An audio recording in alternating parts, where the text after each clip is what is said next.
আসসালামু আলাইকুম এভরিওয়ান। আরও একটি নতুন রেসিপি দেখার জন্য আপনাদেরকে ওয়েলকাম জানাচ্ছি।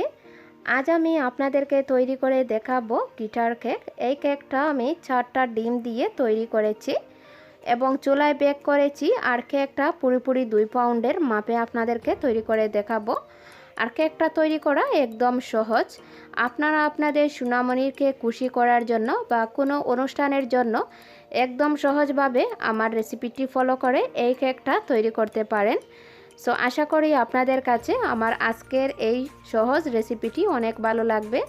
যদি ভালো লেগে থাকে প্লিজ আমার চ্যানেলটি সাবস্ক্রাইব করবেন আর লাইক শেয়ার কমেন্ট করবেন। তো চলুন দেখে নেই কেকটা তৈরি করার জন্য প্রথমে শুকনো উপকরণগুলো চেলে নেব। তার জন্য একটা বাটিতে আমি 1 কাপ ময়দা, 2 টেবিল চামচ কর্নফ্লাওয়ার, সেই সাথে আমি 1 টেবিল চামচ বেকিং পাউডার দিয়ে এটাকে খুব ভালোভাবে চেলে নিচ্ছি। আপনারা যদি গ্রামের মাপটা দেখতে চান তাহলে স্ক্রিনে লক্ষ্য করতে পারেন। আমি কাপের মাপ এবং গ্রামের মাপ এটা ডেসক্রিপশন বক্সে লিখে দেব। এখন একটা চামচ দিয়ে মিশিয়ে এটাকে একটা সাইডে ঢাকনা দিয়ে ঢেকে রেখে দিলাম। এখন আমি রুমের স্বাভাবিক তাপমাত্রার 4টি ডিম ভেঙে নিচ্ছি। সো এখন একটি ইলেকট্রিক বিটার দিয়ে প্রথমে বিট করে নেব 1 মিনিটের মতো। 1 মিনিট বিট করার পরে যখন এভাবে ফেনা ফেনা হয়ে যাবে তখন এখানে আমি 1 কাপ চিনি দাপে দাপে দিয়ে দিচ্ছি। চেষ্টা করবেন চিনিটাকে দাপে দাপে দিতে, এতে কেকটা অনেক সফট হবে। এখন বিটারের স্পিডটা আমি এখানে মিডিয়ামে রেখে এটাকে বিট করব যতক্ষণ পর্যন্ত একদম ক্রিমের মতো না হচ্ছে। তো এটাকে 5 থেকে 6 মিনিট বিট করার পরে দেখতে পাচ্ছেন গোল করে নেওয়ার পরে গোলটার সাথে সাথে মুছে যাচ্ছে না, এর মানে এই ডিমের ফর্মটা পারফেক্ট হয়েছে। এখন এখানে 1 টেবিল চামচ ভ্যানিলা এসেন্স দিয়ে আমি এটাকে মিশিয়ে নিলাম। মিশিয়ে নেওয়ার পরে শুকনো উপকরণগুলো আমি 2 থেকে 3 বারে দিয়ে এটাকে খুবই আলতো হাতে স্প্যাচুলার দিয়ে মিশিয়ে নিচ্ছি। আর দেখতেই পাচ্ছেন স্ক্রিনে হয়তো আমি কিভাবে মিশাচ্ছি, খুবই আলতো হাতে একদিকে ঘুরিয়ে এটাকে মিশিয়ে নিতে হবে। এটাকে মিশিয়ে নেওয়ার পরে আমি এখানে 2 টেবিল চামচ কুসুম গরম পানি দিয়ে আবার খুবই আলতো হাতে মিশিয়ে নিয়েছি। তো দেখতে পাচ্ছেন আমার এই ব্যাটারের ঘনত্বটা ঠিক কেমন হয়েছে। এখানে 9 ইঞ্চি সাইজের একটি মোল্ডে একটা কাগজ বিছিয়ে দিয়েছি, সেখানে কোনো ধরনের তেল দেইনি। স্পঞ্জ কেকে তেল না দেওয়ারই ভালো। তো এখন এই কেকের ব্যাটারটাকে দিয়ে আমি একটা টুথপিক দিয়ে এভাবে টেনে টেনে দিচ্ছি, ভেতরে কোনো বাবলস থাকলে সেটা চলে যাবে। এখন হালকা ট্রেপ করে চুলায় বেক করব। সো চুলায় বেক করার জন্য আগে থেকে একটা হাঁড়িতে কিছু বালি দিয়ে এবং একটা স্ট্যান্ড দিয়ে 10 মিনিটের জন্য গরম করে নিয়েছিলাম। এখন কেকের মোলটাকে দিয়ে আমি অপেক্ষা করব 40 মিনিটের জন্য। আর চুলার আঁচটা এ পর্যায়ে একদম লো ছিল আমার। চেষ্টা করবেন চুলার আঁচটা যেন লো থাকে। 40 মিনিট পরে আমি ঢাকনাটা সরিয়ে একটা টুথপিক দিয়ে চেক করে নিচ্ছি। তো টুথপিকটা ক্লিন এসেছে। তো হাত দিলে যখনও দেখবেন উপরের দিকে কোনো ধরনের পানি নেই, তো তখন বুঝবেন কেকটা হয়ে গিয়েছে। এখন চুলা থেকে নামিয়ে নিচ্ছি আমি কেকের মোলটাকে। এ পর্যায়ে খুবই গরম, সাবধানতার সাথে কাজটা করতে হবে। এখন নামিয়ে নেওয়ার পরে একটা প্লেট দিয়ে এটাকে ডেকে রেখে দেব ঠান্ডা হওয়া পর্যন্ত। আর কেকটা আমি ঠান্ডা হওয়ার পরে ডিমোল্ড করে নেব। তো কেকটা একদম ঠান্ডা হয়ে যাওয়ার পরে আমি ডিমোল্ড করে নিয়েছি। এখানে গিটারের সাইজে একটা কাগজ কেটে নিয়েছি। কাগজের উপরে কেকটাকে রেখে আমি কেকের উপরে কাগজটাকে রেখে একটা নাইফ দিয়ে কেটে নিচ্ছি। আর এখানে যে কাগজটা দেখতে পাচ্ছেন সেই কাগজের উপরে আমার ছেলে ওষুধ ফেলে দিয়েছিল।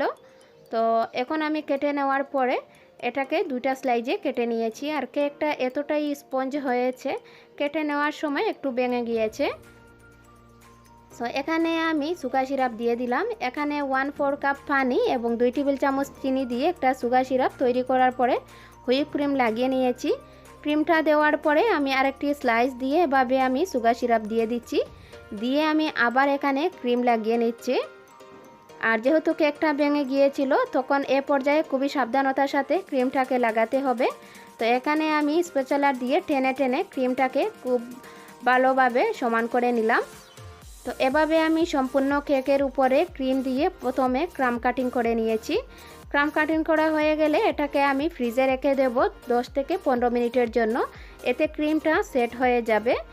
তো এখানে 15 মিনিট পরে আমি এখানে একটা পাইপিং ব্যাগে কিছুটা হুইপ ক্রিম নিয়ে কেকের উপরে চারিদিকে এভাবে লাইন টেনে নিচ্ছি, এতে করে ফিনিশিংটা আনতে অনেক ইজিলি হবে। আর এখানে আমি ট্রপিক্যাল হুইপ ক্রিম ব্যবহার করেছি। এই ক্রিমের রেসিপিটা আমার চ্যানেলে আছে, আমি ডিসক্রিপশন বক্সে লিঙ্কটা দিয়ে দেব, আপনারা চাইলে দেখে নিতে পারেন। এখন একটা নাইফ দিয়ে এটা ক্রিমটাকে আমি সমান করে প্রথমে নিচ্ছি, এতে করে ক্রিমটা একদম কেকের সাথে বসে যাবে। তো উপরের দিকেও একইভাবে আমি করে নিচ্ছি।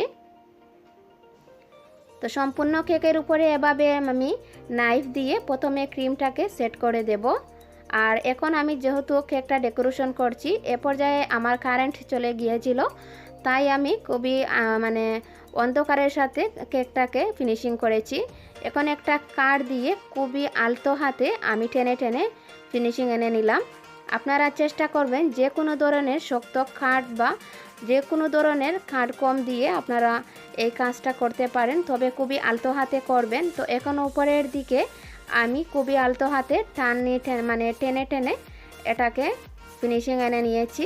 এখন একটি কেক কম দিয়ে এভাবে একটা টান দিয়ে দিচ্ছি, এতে করে একটা জিগজ্যাগ ডিজাইন হয়ে যাবে আর দেখতে অনেক ভালো লাগবে। তো এভাবে আমি খুবই আলতো হাতে এই কেক কম দিয়ে একটা জিগজ্যাগ ডিজাইন করে নিলাম। নেওয়ার পরে এই নাইফ দিয়ে উপরের দিকে টেনে টেনে ও কেকের উপরে এই ফিনিশিংটা এনে নিয়েছি, এতে করে দেখতে অনেক ভালো লাগে। আপনারা চাইলে এটা স্কিপ করতে পারেন। তো এটা আমার ফিনিশিং করা হয়ে গিয়েছে। এখন আমি উপরের দিকে বর্ডার এঁকে নিচ্ছি। এখানে আমি রেডম্যান ব্র্যান্ডের বেগুনি ফুড কালার মিক্স করেছি, করার পরে একটা স্টার নোজেল দিয়ে মানে এক ধরনের ছোটো ধরনের স্টার নোজেল দিয়ে উপরের দিকে বর্ডার টেনে নিচ্ছি। আর দেখতেই পাচ্ছেন আমি এই বর্ডারটা ঠিক কীভাবে দিয়েছি, একইভাবে আমি সম্পূর্ণ কেকের উপরে দিয়ে দিলাম। তো দিয়ে দেওয়ার পরে নিচের দিকেও আমি একই বর্ডার দিয়ে দিচ্ছি। আর যেহেতু কারেন্ট ছিল না, এখানে মোবাইলের আলো দিয়ে আমি কেকটাকে ডেকোরেশন করছি।